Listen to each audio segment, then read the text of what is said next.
every one of you. This is a very important and very special day, the 60th anniversary of the beginning of the Korean War.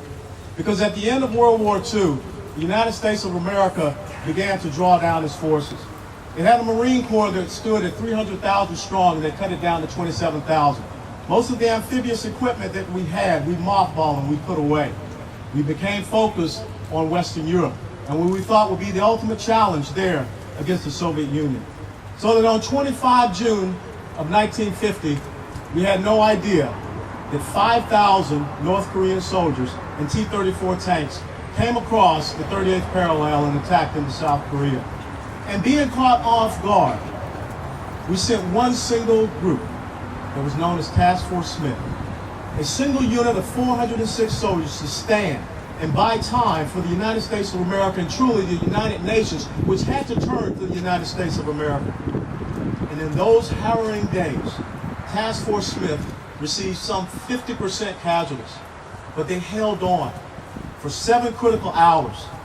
And one of the great atrocities that were later to be found was that those who were captured had their arms bound with communications wire or barbed wire, and they were shot in the backs of the head.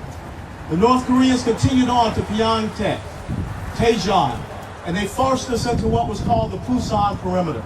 And we held on there while we got the reinforcements. We turned over this mission to one very proven general, and that was General MacArthur.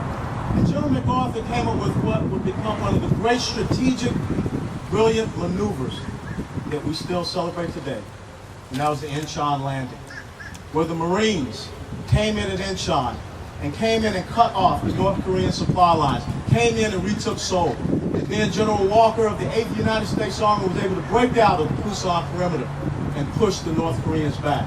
And the decision was made to try to reunite the Korean Peninsula, to try to defeat this thing called communism, which was being reinforced by the Soviets. So we pushed on. We took Pyongyang, and then they made the decision to push on. And as they drew closer to a place called the Yalu River, unbeknownst to us, the Chinese were massing there. And it had already become wintertime. And having experienced wintertime in Korea, it is like nothing else. There at a place called the Chosin River, those men that we now refer to as the chosen few stood on that reservoir, minus 30-degree temperatures, surrounded by the Chinese. And when Major Oliver Smith of the United States Marine Corps was challenged by a reporter saying that you are now retreating, he said, retreat hell. We're not retreating. We're advancing in a different direction.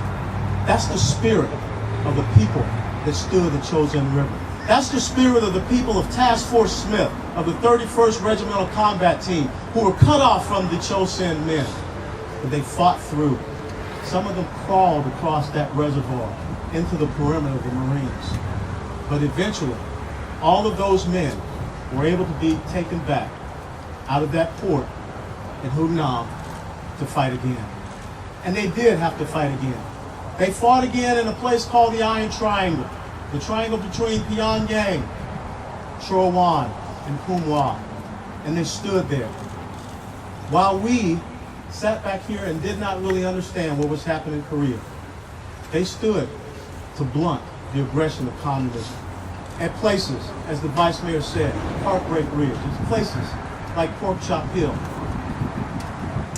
People don't even remember a lot of these instances, but yet they stood there. Even though 3 weeks later the armistice was signed, they continued to fight there at Pork Chop Hill.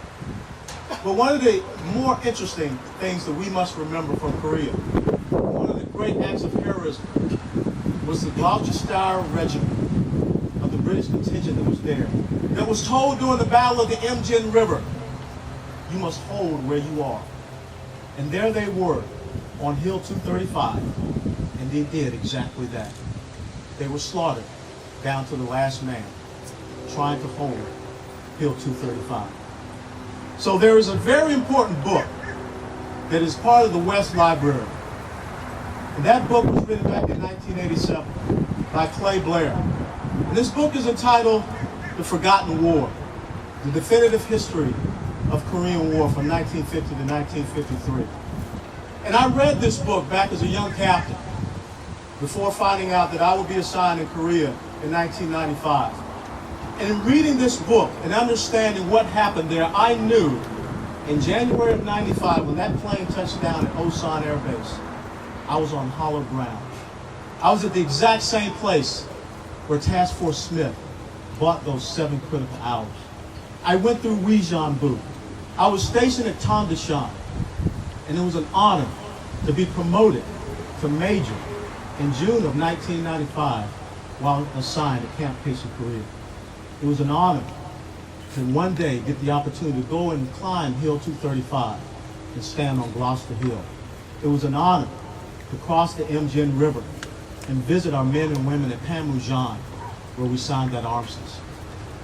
We cannot forget the service and the sacrifice of the men and women who served in 1950 to 1953 at the Korean War. That's why we're standing here today. And that's why I have a very special mission, a very special request for every single veteran that is here today, or anyone that knows someone that lost their life in the Korean War. When this ceremony is over, come up and sign this book. Tell us the year that you served there. Tell us the regiment that you were in.